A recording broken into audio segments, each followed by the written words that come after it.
At sa pinakahuling balita po ng Treasury Department natin, kunin mo yung business page dyan, sinasabi ko kanina.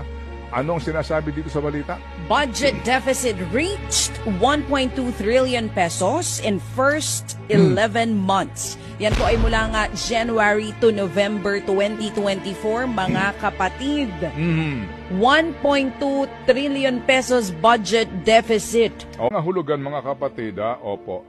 Oo. Yun daw pong revenue collection natin, 4.1 trillion pesos. Yung pong 11th-month expenditure is 5.3 trillion.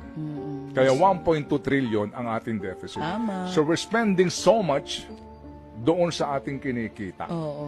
Sobra ang ginagastos natin sa kinikita. Okay. So basically po dito talaga kinakailangan magtipid, di ba? Magtipid. Magtipid sino? Dapat gobyerno. At sa pinakahuling balita po ng Treasury Department natin, kunin mo yung business page dyan, sinasabi ko kanina.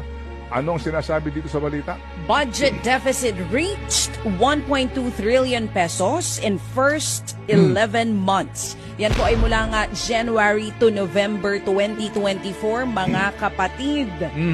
1.2 trillion pesos budget deficit. O, hulugan mga kapatid, opo.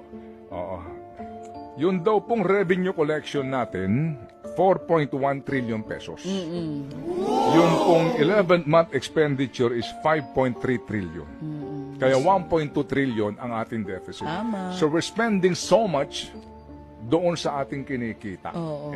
Sobra ang ginagastos natin sa kinikita. Okay. So basically po dito talaga kinakailangan magtipid, di ba? Magtipid. Magtipid sino? Dapat gobyerno.